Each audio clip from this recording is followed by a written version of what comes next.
জায়গা পাওয়া গেছে, এবার তো আমার কাছে অনেক আভূষণ হয়ে যাবে।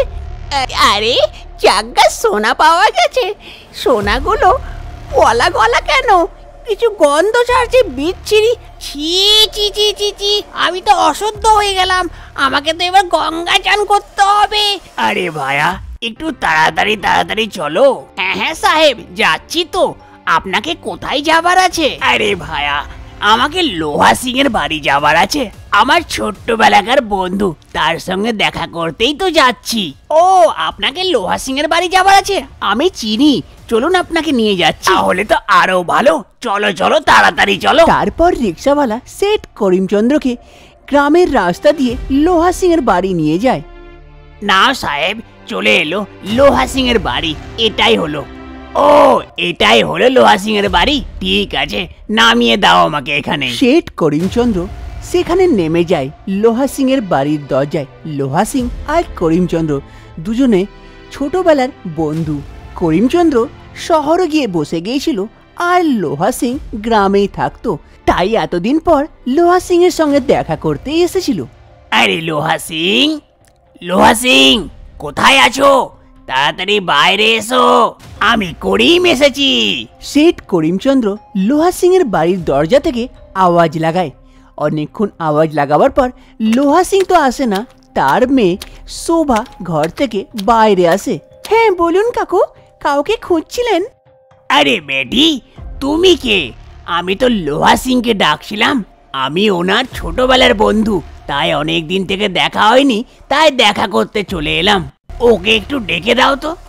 ও কাকু, আমি লোহা সিং এর মেয়ে শোভা। বাবা আপনার বিষয়ে অনেক কথা বলে। আপনি করিম কাকু না? বাবা আপনাকে অনেক মনে করে। আসুন ঘরের ভেতরে আসুন, বাবা এখন নেই, মাঠে গেছে, এক্ষুনি চলে আসবে। তারপর শোভা করিমচন্দ্রকে ঘরের ভেতরে নিয়ে যায়। শোভা শেঠ করিমচন্দ্রকে ঘরে বসায় এবং ওনার জন্য চা বানিয়ে নিয়ে আসে। এই নিন কাকু, আপনি চা খান। আরে বেটি, তোমার বাবা এখনো এলো না, কখন আসবে? এক্ষুনি চলে আসবে কাকু। দেখুন আপনার চা শেষ হতে হতেই বাবা এখানে পৌঁছে যাবে। দাও দাও, তাহলে চাটাই খাই। তারপর করিমচন্দ্র চা খেতে লাগে। চা খেতে খেতেই লোহা সিং সেখানে এসে উপস্থিত হয়ে যায়। লোহা সিং করিমচন্দ্রকে দেখে খুব খুশি হয়। আর এদিকে করিমচন্দ্র, আরে করিম, কবে এলি রে? কত মোটা হয়ে গেছিস আর বুড়িও গেছিস, কতদিন পর তোর সঙ্গে দেখা হলো। আরে লোহা, তুই কোথায় জোয়ান আছিস? তুইও তো বুড়িয়ে গেছিস। আরে হা হা হা হা, আর কি বলবো, আয় বস, বসে গল্প করি। বল তাহলে হঠাৎ এখানে আসা হলো কোনো কাজে? আরে না না, কোনো কাজ নাই, তোর মনে পড়ছিল তাই আর চলে এলাম এখানে তোর সঙ্গে দেখা করতে। ছোটবেলায় কত খেলে খেলে বড় হয়েছি এখানে এই গ্রামে, আজ তো বাইরে চলে গেছি, তো আর দেখাও হয় না। হ্যাঁ হ্যাঁ, সেটা তো ঠিক কথা। আর বল, তোর ছেলেদের বিয়ে হয়ে গেল?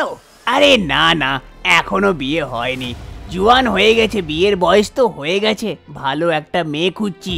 তোর নজরে যদি কোনো ভালো মেয়ে থাকে তো বল, তাহলে দেখাশোনা করে বিয়েটা দিয়েই দিই। আরে ঠিক আছে, বলবো বলবো। আরে লোহা সিং, তোর মেয়েও তো বড় হয়ে গেছে, ওর জন্য কোনো ছেলে পুলে দেখছিস কি দেখছিস না? আরে দেখছি তো, কিন্তু কোনো ভালো ছেলে পাবো তবে তো। আরে আমি নিজের ছেলের জন্য মেয়ে খুঁজছি, আর তুই নিজের মেয়ের জন্য ছেলে খুঁজছিস। যদি আমরা এই বন্ধুত্বটাকে সম্বন্ধে পাল্টে দিই তো কেমন হবে বল? আরে কথাটা তো তুই ঠিক বলছিস, কিন্তু তোর ছেলেকে আমার মেয়ে পছন্দ আসবে? এ তো গ্রামের না। আরে এত সুন্দর তো আছে তোর মেয়ে, আর কি সুন্দর চাই? আর আমরা তো গ্রামেরই রে, ছোটবেলা থেকে এখানে মানুষ হয়েছি, আর আজকে শহর আর গ্রামের তফাৎ দেখাচ্ছিস? তোর মেয়ে তো এত সুন্দর দেখতে, আমার ছেলেকে খুব পছন্দ হবে। ব্যাস, তুই রাজি কিনা বল, সেটা বল। আরে আমি আর কি বলবো বল, চ এই বন্ধুত্বটাকে আমরা সম্বন্ধিতেই পাল্টে দিই। এ হলো না বন্ধুত্বর কথা। শোভা আর করণ এক দুজনাকে পছন্দ করে নেয়, আর সবারই পছন্দেতে এই বিয়ে সম্পন্ন হয়। এই বিয়ে হওয়াতে শোভার বাবা খুবই খুশি হয়। আর এইদিকে সেট করিমচন্দ্রও খুব খুশি হয়, কেননা তার ছোটবেলার বন্ধুর মেয়ের সঙ্গে তার ছেলের বিয়ে যে হচ্ছিল। বিয়ের পরের দিন শোভা নিজের স্বামী করণের জন্য চা করে নিয়ে আসে। করণ নিজের রুমে বিছানার উপরে বসেছিলেন। এই নাও গরম গরম চা। ও দাও, থ্যাংক ইউ। ও তোমাকে বলার ছিল, তুমি মা বাবাকে চা দিয়েছো কিনা? হ্যাঁ, বাস এক্ষুনি যাচ্ছি, তোমাকে দিয়ে ওনাকে দিতে যাচ্ছি। ঠিক আছে ঠিক আছে, আমি খেয়ে নেবো, তুমি যাও ওনাদেরকে দিয়ে এসো। ঠিক আছে। তারপর শোভা সেখান থেকে চলে যায়। সেট করিমচন্দ্র হলে বসেছিলেন, তখনই সেখানে শোভা আসে চা নিয়ে। বাবা এ নিন চা। ঠিক আছে বেটি, এখানে রেখে দাও, আমি খেয়ে নেবো। ঠিক আছে বাবা। তারপর শোভা সেখানে চাটা রেখে দেয় আর ওখান থেকে চলে যায়। শোভা রান্নাঘরে ছিল, তখনই তার শাশুড়ি মা সেখানে আসে। আরে শোভা বৌমা, তুমি এখানে কি করছো? ও মা, আমি আপনাদের জন্য জল খাবার বানাচ্ছিলাম। আরে বৌমা, এত চাকর বাকর আছে, ওরা বানিয়ে নেবে, তুমি কি করছো এখানে? ও মা, আজ আমার প্রথম রান্না তো, তাই ভাবলাম নিজের হাতে কিছু বানিয়ে আপনাদেরকে খাওয়াই। ও চলো ঠিক আছে, তাহলে নিজের হাতে কিছু ভালো মন্দ বানাও, যাতে খেতে খুব স্বাদিষ্ট হয়। আমরা অপেক্ষা করছি, কিন্তু তাড়াতাড়ি নিয়ে এসো। একদম মা, খুব স্বাদিষ্ট হবে, আপনি গিয়ে বসুন, আমি এক্ষুনি নিয়ে আসছি। তারপর শোভার শাশুড়ি মা কৌশল্যা সেখান থেকে চলে যায়, আর এইদিকে শোভা রান্নাঘরে কাজ করতে লাগে। কাজ করতে করতে হঠাৎ করে শোভার পায়খানা পেয়ে যায়। আরে এ কি, আমার খুব জোরে পায়খানা পেয়ে গেছে, জল খাবারটা বানাই কি পায়খানা করে আসি। আরে যাই যাই, তাড়াতাড়ি পায়খানাটা করে আসি, না তো এক্ষুনি এখানেই হয়ে যাবে। তারপর শোভা তাড়াতাড়ি সেখান থেকে যায় পায়খানার জন্য। তারপর শোভা তাড়াতাড়ি চলে আসে বাথরুমে পায়খানার জন্য। এখানে এসে দেখে এখানে ইন্ডিয়ান প্যান লাগা নাই, এখানে তো ওয়েস্টার্ন প্যান লাগা আছে। আরে এখানে তো কোমোড লাগানো আছে, ইন্ডিয়ান প্যান তো নাই। আমি তো কোনোদিনও কোমোডে পায়খানাই করিনি, তো আমার তো মনে হয় না যে এখানে হবে। এবার আমি কি করি, আর কোনো উপায়ও তো নেই। এবার আমি কি করব, চেষ্টা করেই দেখি যদি হয়তো। তারপর শোভা সেই কোমোডে বসে যায় পায়খানা করার জন্য, কিন্তু শোভার আর প্রেসার আসে না। সে খুব চেষ্টা করে, কিন্তু আর কিছু হচ্ছে না। আরে এবার আমি কি করব, কোথায় যাব? আমার এই কোমোডে পায়খানা হবে না, কিছু ব্যবস্থা করতে হবে, যাই দেখি। তারপর শোভা ওয়াশরুম থেকে বার হয়ে যায়। শোভা বাইরে আসে আর এইদিকে ওইদিকে তাকায়। আরে এখানে তো খালি জায়গা আছে, এইদিক ওইদিক দেখে নি প্রথমে, তারপরে না তো এইখানেই কোথাও পায়খানা করে নেবো, খোলাতেই কেউ বুঝতেও পারবে না। তারপর শোভা এদিক ওইদিক ঘুরে ভালো করে দেখে নেয়, কেউ তো নেই। তারপরে শোভা এক গাছের তলায় এসে দাঁড়ায়। আরে এই জায়গাটাই খুব ভালো, এখানেই করে নি তাহলে, কিন্তু যদি আবার কেউ পরে জানতে পারে তাহলে। তারপর শোভা এদিক ওদিক খুব ঘুরে দেখে, ওর সামনে এক গাঁইতি পড়েছিল, তা দেখে শোভা খুশি হয়ে যায়। আরে এটাতে তো কাজ হয়ে যাবে, আর কেউ জানতেও পারবে না। তারপর শোভা সেইখানে সেই গাঁইতি নিয়ে একটু মাটি খুঁড়ে নেয়। মাটি খোঁড়া হয়ে গেলে সেই গর্ততে পায়খানা করতে বসে যায়। যেমনই পায়খানা হয়ে যায়, আশেপাশেকার মাটি দিয়ে সে পায়খানাটাকে ঢাকা দিয়ে দেয়। আরে চলো, কাজ হয়ে গেছে, আর কেউ জানতেও পারবে না। আরে এবার তাড়াতাড়ি ঘরের ভেতরে চলে যায়, কেউ যাতে জানতে না পারে। তারপর শোভা তাড়াতাড়ি ঘরের ভেতরে চলে যায়। এবার থেকে এই রকমই দিন পার হয়। শোভাকে যখনই পায়খানা পায়, ও তাড়াতাড়ি এই জায়গাতে চলে আসে, একটু খুঁড়ে পায়খানা করে মাটি ঢাকা দিয়ে চলে যায়। এক রাত্রি করিমচন্দ্র হাতে এক থলি নিয়ে যাচ্ছিল।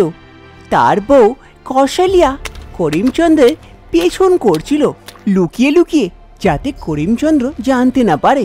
আরে এই ঝোলাতে নিশ্চয়ই সোনার আভূষণ হবে, আমাকে দেয় না চাইলে, দাঁড়া কোথায় লুকাচ্ছিস দেখে নিচ্ছি আমি। আরে এই আভূষণগুলোকে ভালো করে লুকিয়ে রাখতে হবে, যদি এক্ষুনি আমার বউ দেখতে পায় তো সব হরপে নেবে, একটাও বাঁচানো যাবে না।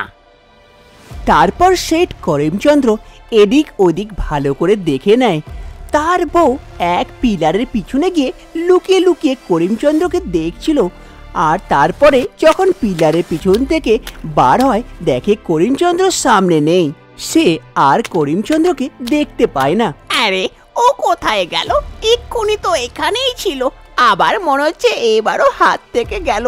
যদি এবার পেতাম তো কতটা সোনার জিনিস হয়ে যেত আমার। সেট করিমচন্দ্রের বউয়ের আভূষণের খুব শখ। ওর বউ থেকে বাঁচার জন্য করিমচন্দ্র এই আভূষণগুলোকে খুব ভালো করে লুকিয়ে রাখতো, যাতে ওর বউয়ের নজর না পড়ে। দ্বিতীয় দিন শাশুড়ি মা গার্ডেনে ওয়াক করছিল। ওয়াক করতে করতে ওনার নজর পড়ে মাটির ওপরে। মাটিটা খোঁড়া ছিল, তা দেখে শাশুড়ি মার মন অনেক খুশি হয়ে যায়। আরে, এখানের মাটিগুলো খোঁড়া খোঁড়া আছে, তার মানে কালকে রাত্রে করিমচন্দ্র এখানে এসেই সোনার আভূষণগুলোকে পুঁতে রেখেছে। জায়গা পাওয়া গেছে, এবার তো আমার কাছে অনেক আভূষণ হয়ে যাবে। যাই তাড়াতাড়ি বার করে নি, কেউ যদি দেখে নেয় তো আবার অসুবিধা। তাড়াতাড়ি করে নি। তারপর কৌশল্যা সেখানে এসে বসে যায়। মাটিগুলোকে আস্তে আস্তে সরাতে লাগে। সরাতে সরাতে দেখে ভেতরে হলুদ হলুদ কিছু দেখতে পাওয়া যায়। কৌশল্যা তা দেখে খুব খুশি হয়ে যায়, আর তার মনের ভিতর থেকে খুব আনন্দ হয়। আরে, জায়গা সোনা পাওয়া গেছে। সোনাগুলো গলা গলা কেন? এই করিমচন্দ্র সোনাকে গলিয়ে রেখেছিল নাকি? জায়গা, আরে এইগুলো কিছু গন্ধ ছাড়ছে বিচ্ছিরি। আরে, এটা কোনো পায়খানা না তো যে কেউ পায়খানা করে এখানে মাটি চাপা দিয়ে রেখে দিয়েছে। ছি ছি ছি ছি ছি, কি গন্ধ, দুর্গন্ধ। আমি তো অশুদ্ধ হয়ে গেলাম, আমাকে তো এবার গঙ্গা চান করতে হবে।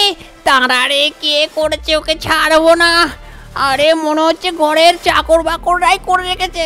আজকেই সবকে কাজ থেকে বার করছি, দাঁড়ারে। শাশুড়ি মার এই কাণ্ডগুলি বৌমা ঘরের পিছন থেকে লুকিয়ে লুকিয়ে দেখছিল, কিন্তু ভয়ে কিছু বলেনি, কেননা যদি বলতে যায় তাহলে বৌমাই ফেঁসে যাবে। আরে, আমাকে কিছু করতে হবে।